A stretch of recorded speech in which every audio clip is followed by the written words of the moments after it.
1789 में फ्रांस में रिवॉल्यूशन के बाद फ्रांस में काफ़ी लार्ज स्केल पर चेंजेस किए जाते हैं, परिवर्तन किए जाते हैं। हम देखते हैं कि सत्ता, पावर, सॉवरेनिटी अब किंग के हाथ से जनता के हाथ में चली जाती है। इसके लिए एक नेशनल असेंबली का गठन किया जाता है, जिसके मेंबर्स को अब जनता इलेक्ट करेगी, वही इसका चुनाव करेगी। परंतु ध्यान रहे, फ्रांस के सिटीजन्स को दो भागों में डिवाइड किया गया था, active citizens and passive citizen. Active citizen में सोसाइटी के हायर क्लास के लोग आते थे, जिनका हायर सोर्स ऑफ इनकम था, जिनके पास पैसे अधिक थे, पूंजी अधिक थी, हायर नोबल क्लास से आते थे, नोबल क्लास।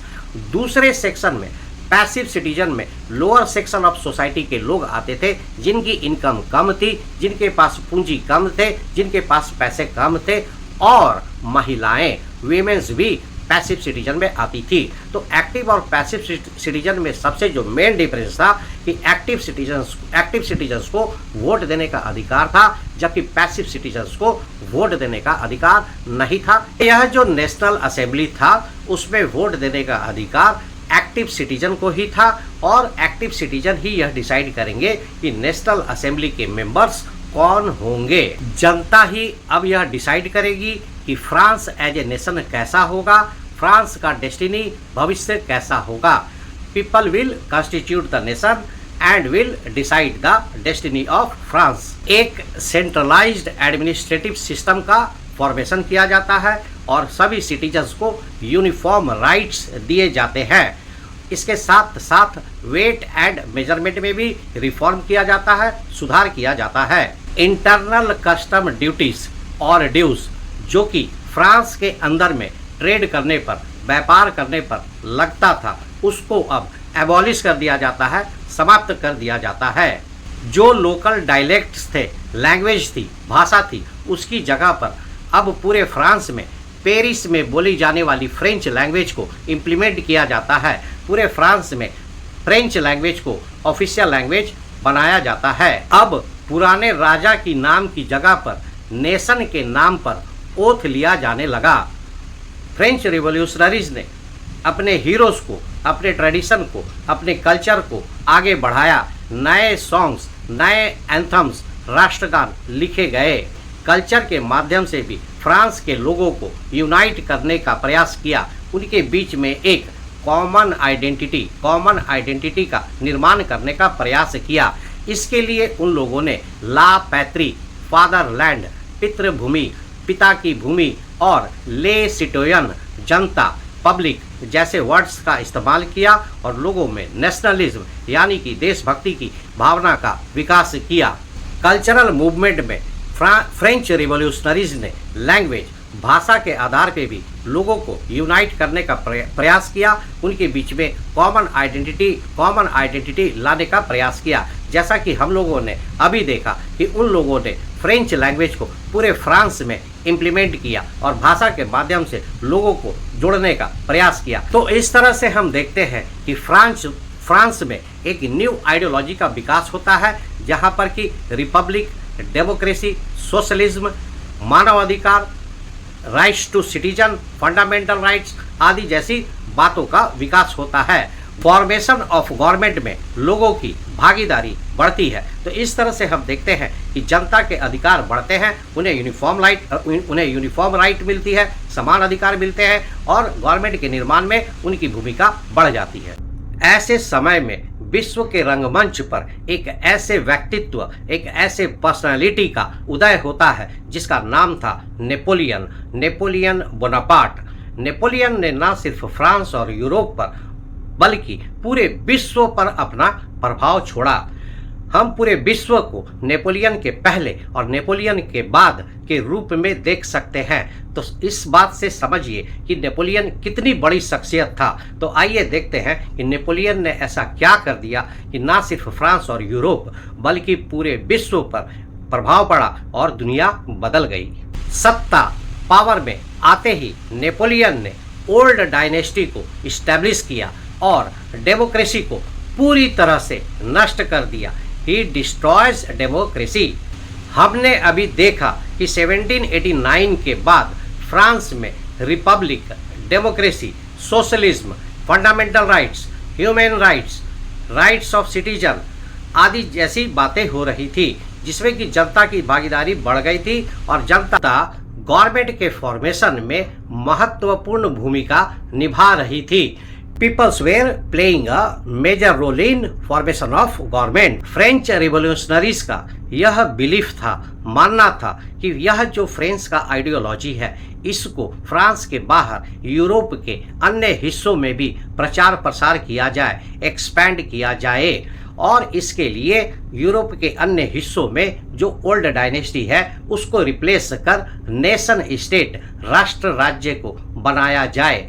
फ्रांस के इस आइडियोलॉजी का जब यूरोप के अन्य हिस्सों में प्रचार प्रसार हुआ तो वहाँ के जो बुद्धिजीवी वर्ग थे, इंटेलेक्चुअल क्लास थे, एजुकेटेड पीपल थे, स्टूडेंट्स थे, उन लोगों ने फ्रांस की इस आइडियोलॉजी को सपोर्ट किया, वेलकम किया और इसके लिए उन लोगों ने जैकोबिन क्लब की स्थापना की। उन लोगों ने यह देखा कि उनके यहाँ भी democracy, republic, socialism, right to citizens आदि आदि बातें होंगी, उनकी भी भागीदारी इन मेकिंग गवर्नमेंट में ज़्यादा होगी। इसलिए इन सभी बातों से उन लोगों ने फ्रेंच के इस आइडियोलॉजी को सपोर्ट किया और वेलकम किया।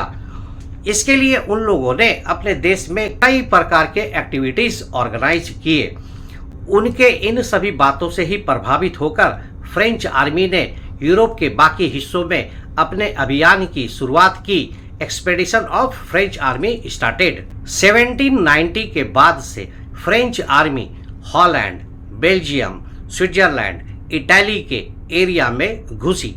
ठीक इसी समय फ्रांस की सत्ता में नेपोलियन का आगमन होता है। 1797 में फ्रांस ने इटली पर आक्रमण कर दिया। फ्रांस इन्वेड्स इटली और यहाँ से नेपोलियन का युद्ध की शुरुआत होती है। नेपोलियन ने कई युद्ध लड़े। He fought a series of war और उसने इन सभी युद्धों में विजय प्राप्त की। नेपोलियन के कंट्रोल में यूरोप का एक विशाल हिस्सा उसके हाथ में आ गया, जैसे कि Holland, Belgium, Switzerland, Italy, Germany के कुछ पार्ट्स।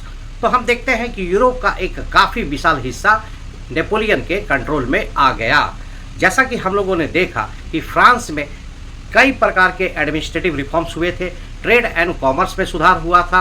तो इसी प्रक्रिया को, इसी प्रोसेस को नेपोलियन ने अपने नए जीते हुए क्षेत्र में भी इम्प्लीमेंट किया। वहाँ भी उसने इन सुधारों को लागू किया। खास करके एडमिनिस्ट्रेटिव एरिया में उसने कई प्रकार के एडमिनिस्ट्रेटिव रिफॉर्म्स किए। नेपोलियन का एडमिनिस्ट्रेटिव रिफॉर्म्स काफ़ी फेमस है। 1804 में फ्रांस में नेपोलियन ने एक सिविल कोड लाया, जिसे कि नेपोलियनिक कोड भी कहते हैं। नेपोलियनिक कोड 1804 का सिविल कोड। यह जो 1804 का सिविल कोड था, नागरिक संहिता, जिसे कि नेपोलियनिक कोड भी कहते हैं, इसमें नेपोलियन ने नागरिकों के लिए, सिटीजन्स के लिए उनके राइट्स में काफ़ी सुधार किए। इसमें उसने 3 महत्वपूर्ण बदलाव किए। ही इम्प्लीमेंटेड 3 इम्पोर्टेंट चेंजेस। पहला, बर्थ के आधार पे जो भी सुविधाएं मिलती थी, all privileges based on the basis of birth, उसको समाप्त किया, एबोलिश किया। अब किसी को बर्थ के आधार पर स्पेशल प्रिविलेजेस नहीं मिलेगा। जैसे कि खास करके उस समय का जो क्लर्गी था, मतलब कि हायर क्लास या चर्च, ये लोग टैक्स नहीं देते थे और इनके पास काफ़ी बड़ी संपत्ति थी, भूभाग थे, लैंड थे, परंतु यह लोग टैक्स नहीं देते थे। इन सभी के यह स्पेशल राइट्स को समाप्त किया गया और सभी को एक समान किया गया। अब किसी को जन्म के आधार पे स्पेशल प्रिविलेज नहीं मिलेगा। दूसरा, इस्टेब्लिशेस इक्वलिटी बिफोर लॉ। उसने यह निश्चित किया कि कानून के सामने सभी लोग बराबर होंगे, किसी प्रकार का कोई भेदभाव नहीं होगा। तीसरा, he secured the right to property.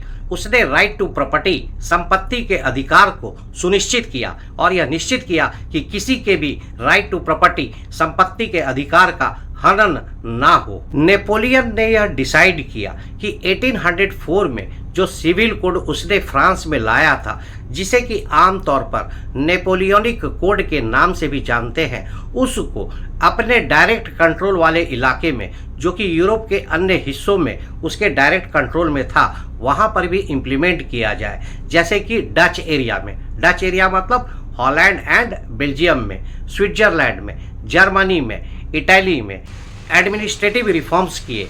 उसने एडमिनिस्ट्रेटिव डिविजन्स को सिंप्लीफाइड किया, जो कि काफ़ी रेशनल और इफिशिएंट था। फ्यूडल सिस्टम यानी कि जमींदारी प्रथा को समाप्त किया। उस समय यूरोप में सर्फडम की प्रथा चलती थी।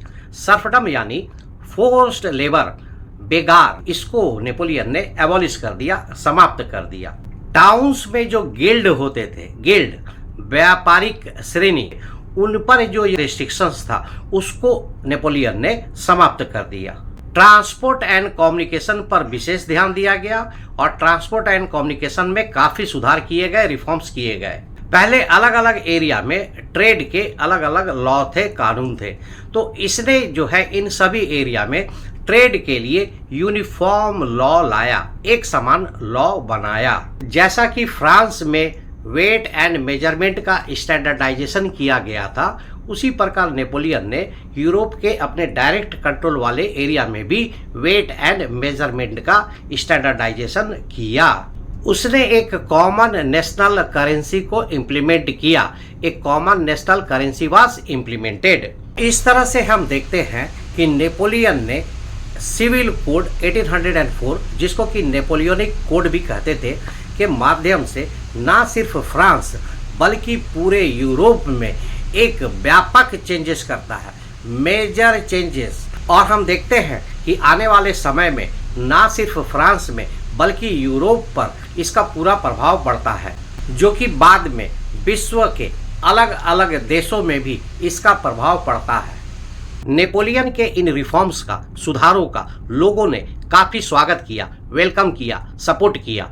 समाज के सभी वर्गों के लोगों ने, सोसाइटी के एवरी सेक्शंस के लोगों ने इस रिफॉर्म्स का स्वागत किया, वेलकम किया, सपोर्ट किया। समाज के पढ़े लिखे वर्ग, एजुकेटेड क्लास स्टूडेंट्स ने नेपोलियन के इन विचारों का स्वागत किया, फ्रांस के इन विचारों का स्वागत किया, क्योंकि उन लोगों ने देखा कि फ्रांस की तरह ही उनके भी देश में democracy, republic, fundamental rights, rights to citizen, government making, इन सभी में पब्लिक की भागीदारी बढ़ेगी और वे लोग देश के निर्माण में, देश के भविष्य में, मेकिंग ऑफ नेशन में अपना योगदान दे पाएंगे। जनता की भागीदारी बढ़ेगी। सोसाइटी के जो लोअर सेक्शन के पीपल थे, जो लो लेवल के पीपल थे, जैसे कि पीजेंट्स, किसान, वर्कर्स, श्रमिक, आर्टिजन्स, कारीगर, इन लोगों ने भी नेपोलियन के इन रिफॉर्म्स का स्वागत किया, वेलकम किया, क्योंकि नेपोलियन ने फ्यूडलिज्म सिस्टम, जमींदारी प्रथा को समाप्त कर दिया था और पीजेंट को सर्फडम, पीजेंट यानी कि किसान को सर्फडम, सर्फडम यानी कि जो फोर्स्ड लेबर होता था, बेगार होता था, उनसे खेतों पर जो ज़बरदस्ती काम करवाया जाता था, उनको कम पैसा दिया जाता था और साथ साथ उन्हें जमींदारों को टैक्स भी देना पड़ता था, जिसे कि लैंडलॉर्ड टैक्स, मैनोरियल ड्यूज भी बोलते थे। इनसे भी नेपोलियन ने इन लोगों को आज़ादी दिलाई। तो इस तरह से हम देखते हैं कि किसान, श्रमिक, मजदूर, या जो सभी लोअर सेक्शन के लोग थे, पीजेंट, वर्कर एंड आर्टिजन्स, इन लोगों ने भी नेपोलियन के सुधार का, नेपोलियन के रिफॉर्म्स का वेलकम किया, सपोर्ट किया। सोसाइटी के जो मिडिल क्लास के लोग थे, जो बिजनेसमैन थे, जो छोटे बिजनेसमैन, छोटे प्रोड्यूसर्स थे, उन लोगों ने भी नेपोलियन के रिफॉर्म्स का स्वागत किया, क्योंकि नेपोलियन ने ट्रेड के लिए यूनिफॉर्म लॉ लाया। उसने जो है वेट और मेजरमेंट को स्टैंडर्डाइज किया, उसने ट्रांसपोर्ट और कम्युनिकेशन को इम्प्रूव किया, उसने रेलवे नेटवर्किंग को बढ़ाया, जिससे कि सामान एक जगह से दूसरे जगह फास्ट जा सके, व्यापार में वृद्धि हो। उसने जो है देशों में, उसने जो है कंट्रीज में एक कॉमन करेंसी, एक करेंसी की व्यवस्था की, जिससे कि ट्रेड और लोगों का जीवन ठीक से चल सके। उसने टाउन्स में जो गिल्ड थे, व्यापारिक श्रेणी, उनके ऊपर जो रेस्ट्रिक्शंस था उनको समाप्त किया, उनके रेस्ट्रिक्शंस को हटा दिया। तो हम देखते हैं कि इस तरह से छोटे बिजनेसमैन, स्मॉल प्रोड्यूसर्स, श्रमिक, वर्कर्स, आर्टिजन्स, पीजेंट और यहाँ तक कि एजुकेटेड क्लास स्टूडेंट्स, इन सभी ने नेपोलियन के रिफॉर्म्स का स्वागत किया। परंतु जैसा प्रकृति का न्याय है, नेचर ऑफ लॉ है कि जिस आदमी का राइज होता है उसी आदमी का फॉल भी होता है। व्यक्ति का उत्थान होता है तो व्यक्ति का पतन भी होता है। इसी तरह से कुछ नेपोलियन के साथ भी हुआ। इनिशियल डेज में नेपोलियन काफ़ी तेजी के साथ राइज किया, उसे काफ़ी पॉपुलैरिटी मिली और लोगों ने उसके रिफॉर्म्स को हाथों हाथ लिया, वेलकम किया, सपोर्ट किया और उसकी खूब प्रशंसा की।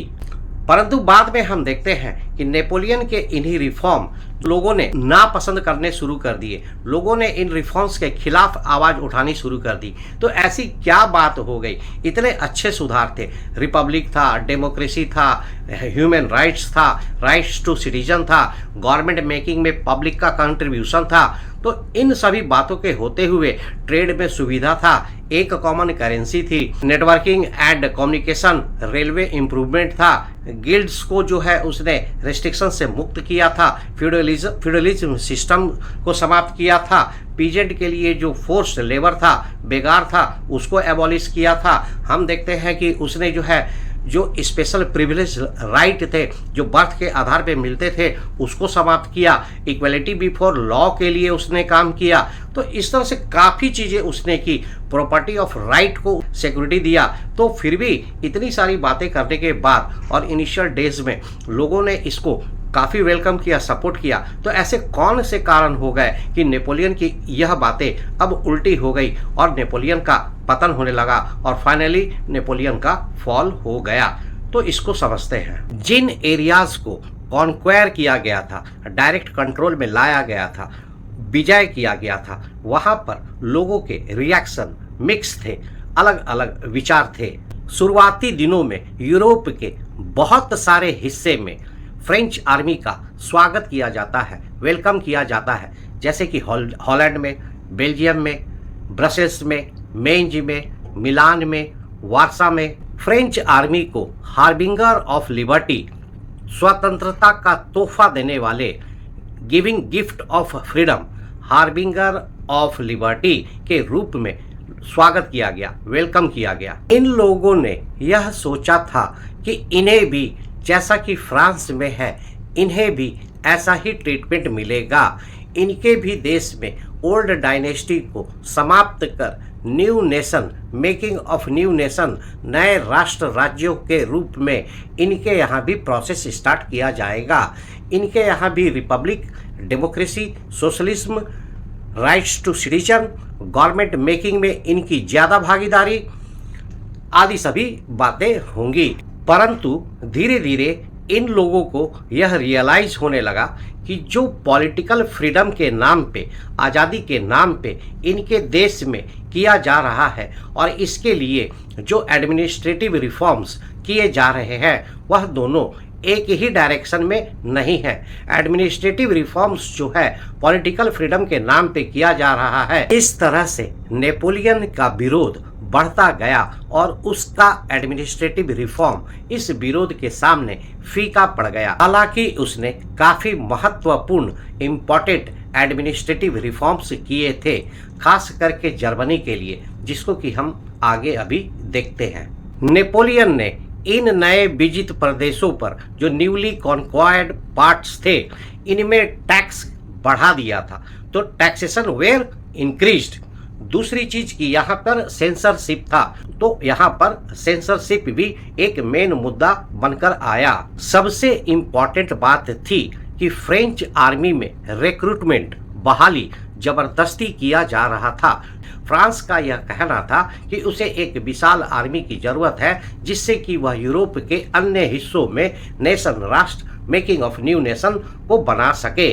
लोगों ने इस चीज का विरोध किया और इस कारण से नेपोलियन ने जितने भी एडमिनिस्ट्रेटिव रिफॉर्म्स किए थे तो इस तरह की भावना के होने के कारण वह कमजोर पड़ गया और धीरे धीरे नेपोलियन और उसके सुधारों का विरोध होने लगा।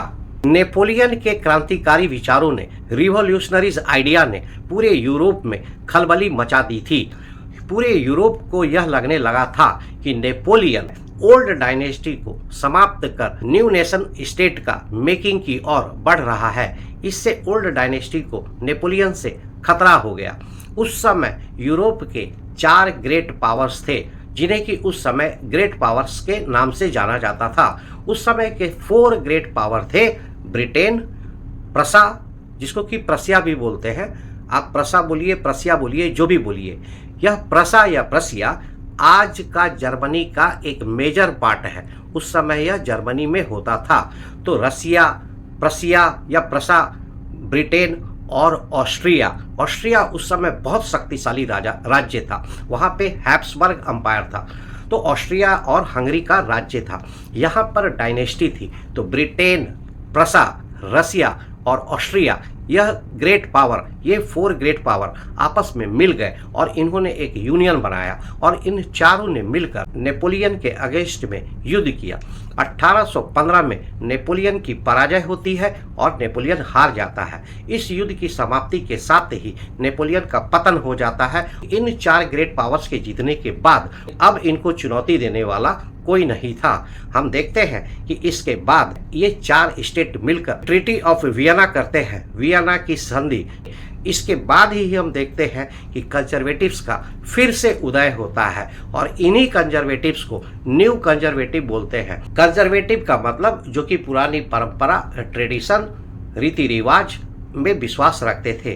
तो इस तरह से हम देखते हैं कि नेपोलियन का डाउनफॉल होता है और पतन होता है। इस तरह से यूरोप में एक युग का अंत हो जाता है। इन शॉर्ट नेपोलियन के फॉल का, पतन का हम लोग 4 इंपॉर्टेंट कारण देखते हैं। नंबर 1, नए जीते हुए क्षेत्रों में टैक्स का बढ़ाना, इंक्रीज्ड टैक्सेशन। Number 2, censorship.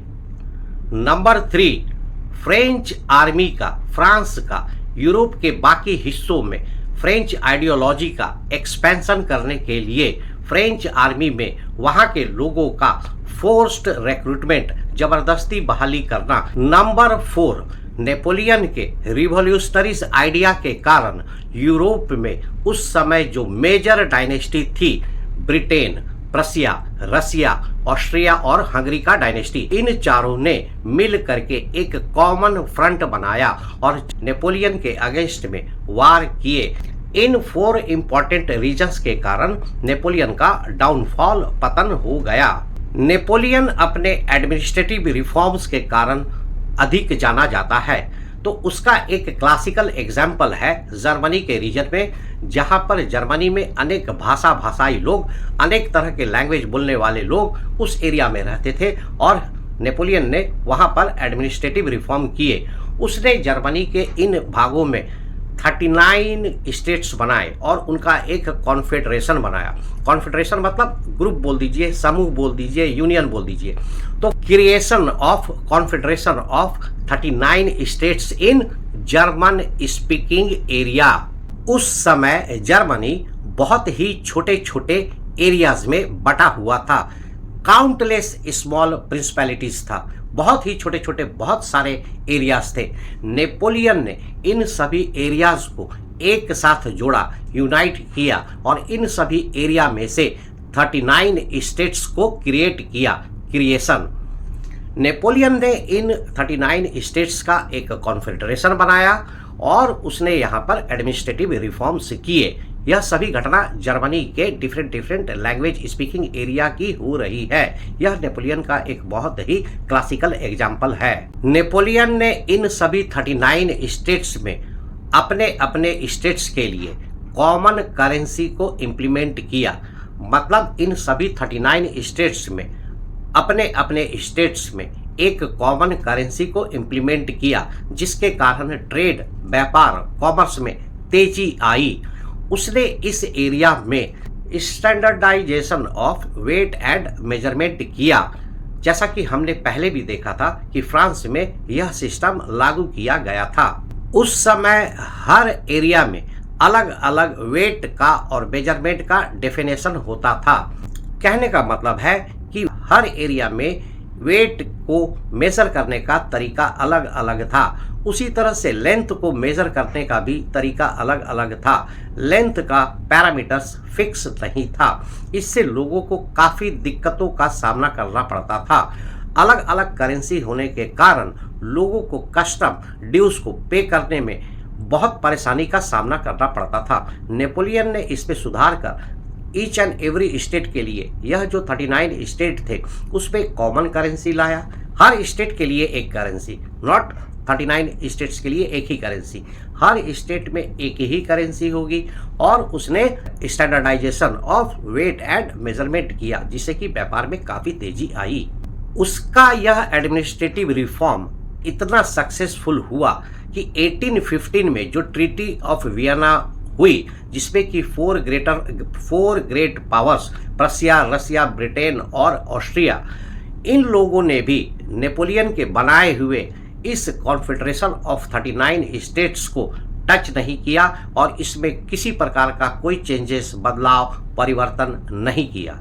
हालांकि हम देखते हैं कि 1834 में बाद में प्रसिया के किंग के इनिशिएटिव पर इसी 39 स्टेट्स का जो कॉन्फेडरेशन था उसमें कुछ रिफॉर्म्स किए गए थे और इस 39 स्टेट्स के जो अलग अलग 39 करेंसी थे उसको मिलाकर सिर्फ 2 करेंसी को रखा गया था, जिसका नाम कस्टम यूनियन या जॉलवेरिन रखा गया। नेपोलियन के इस क्रिएशन ने confederation of 39 states in German speaking language के रीजन्स में, एरिया में एक नेशनलिज्म की भावना को पैदा किया, देशभक्ति की भावना। हम देखते हैं कि नेशनलिज्म, देशभक्ति की भावना बहुत तरीकों से हुई। कॉमन लैंग्वेज के आधार पे, कल्चरल मूवमेंट के आधार पे, ट्रेडिशंस के आधार पर, डेमोक्रेसी के आधार पे, सिटीजन्स को इक्वल राइट देने के आधार पे, सिटीजन्स के राइट्स में इंक्रीज करने के आधार पे, तो बहुत तरीकों से देशभक्ति की भावना को आगे बढ़ाने का काम हुआ। नेपोलियन के इस काम से इस 39 स्टेट्स में नेशनलिज्म की भावना इकोनॉमिक नेशनलिज्म के रूप में उभरी। इकोनॉमिक नेशनलिज्म, क्योंकि इन सभी 39 स्टेट्स में जो बिजनेसमैन थे उनको अब फायदा नज़र आने लगा, सहूलियत मिलने लगी, तो उनकी परेशानी या उनको जो लाभ हो रहा था एक समान थी। सभी लोगों को एक तरह की समस्याओं का सामना करना पड़ रहा था या सभी लोगों को एक जैसा ही लाभ मिल रहा था। इस कारण से इस इकोनॉमी ने भी इस 39 स्टेट्स में एक यूनिटी लाने का काम किया। लोगों का मानसिक बदलाव हुआ और वह लोग इस ट्रेड, व्यापार के आधार पर यूनिफाइड हुए, यूनिफिकेशन हुए। तो हम देखते हैं कि इस तरह से नेशनलिज्म की भावना में इकोनॉमी ने भी योगदान दिया। हिस्टोरियंस ने इस चीज को इकोनॉमिक नेशनलिज्म बोला है। तो यह एक क्लासिकल एग्जाम्पल है। बाद में हम देखते हैं कि इसी 39 स्टेट्स के कॉन्फेडरेशन को यूनाइट करके जर्मनी का एकीकरण किया गया, यूनिफिकेशन किया गया, मेकिंग ऑफ जर्मनी किया गया। तो नेपोलियन ने जो 39 स्टेट्स का कॉन्फेडरेशन बनाया था वही आगे चलकर जर्मनी बना। तो नेपोलियन की सोच को आप देखिए कि उसने जो स्टार्ट किया था वहीं से बाद में जर्मनी जैसे देश का निर्माण होता है। नेपोलियन के पतन के बाद 1815 में 1815 में ट्रीटी ऑफ वियना होती है। इस ट्रीटी ऑफ वियना में उस समय के जितने ग्रेट पावर्स थे, 4 इंपॉर्टेंट ग्रेट पावर्स, ब्रिटेन, रसिया, प्रसिया और ऑस्ट्रिया, इन चारों ने मिल करके नेपोलियन ने जिन डायनेस्टीज को उखाड़ फेंका था उनको वापस रीइस्टैब्लिश किया गया। नेपोलियन के पतन के बाद हम देखते हैं कि कंजर्वेटिव्स वापस फिर से सत्ता में आ गए। 1815 के बाद के कंजर्वेटिव को हम लोग न्यू कंजर्वेटिव के नाम से जानते हैं। कंजर्वेटिव का मतलब कि जो ओल्ड ट्रेडिशन, ओल्ड परंपरा, ओल्ड रीति रिवाज, ओल्ड कल्चर में विश्वास रखते हैं और वह लोग नए चेंजेस को इम्प्लीमेंट करने में हिचकते हैं, डरते हैं। तो इस तरह से हम देखते हैं कि 1789 में जो फ्रेंच रिवॉल्यूशन हुआ था, उस समय ओल्ड डायनेस्टी बॉर्बन डायनेस्टी को हटा करके नेशनल असेंबली की स्थापना की गई थी। तो नेपोलियन के फॉल के बाद नेपोलियन ने जितने भी रिवॉल्यूशनरीज आइडिया किए थे या यूरोप के जिन हिस्सों में ओल्ड डायनेस्टी को उखाड़ फेंका गया था, उसे वापस से री इस्टेब्लिश किया जाता है। परंतु हम देखते हैं कि यह व्यवस्था ज़्यादा दिन तक नहीं चल पाती है। न्यू कंजर्वेटिव्स वापस सत्ता में आ चुके थे। उन लोगों ने यूरोप में कंजर्वेटिव गवर्नमेंट की स्थापना कर दी थी, परंतु आने वाले समय में कुछ ही दिनों के बाद लिबरल्स उदारवादी लोगों ने रिवॉल्यूशंस किए और थोड़े ही समय के बाद हम देखते हैं कि 1830 के बाद 1830 के बाद पूरे यूरोप में एक रिवॉल्यूशन का, क्रांति का दौर चलता है, जो कि 1830 से 1848 का पीरियड था। यह इन क्रांतियों के पीछे नेपोलियन की सोच ही थी, मेकिंग ऑफ नेशन स्टेट, राष्ट्र राज्य बनाना, जो कि नेपोलियन के फॉल के बाद कंजर्वेटिव्स के सत्ता में आने के बाद थोड़े समय के लिए दब गई थी, परंतु बाद में इन विचारों का वापस आना और 1830 से 1848 के बीच में क्रांतियों की आंधी आ गई। पूरे यूरोप में क्रांति ही क्रांति होने लगी। सोसाइटी के ईच एंड एवरी सेक्शंस के लोगों ने क्रांतियां की, रिवॉल्यूशन किया, जो कि हम लोग आगे बाद में देखेंगे।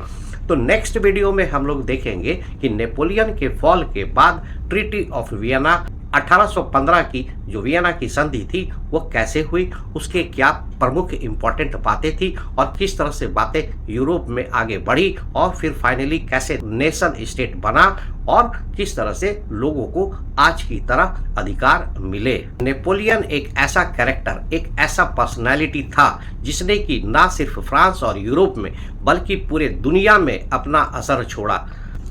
आज के वीडियो में इतना ही, बाकी नेक्स्ट वीडियो में। Thank you very much.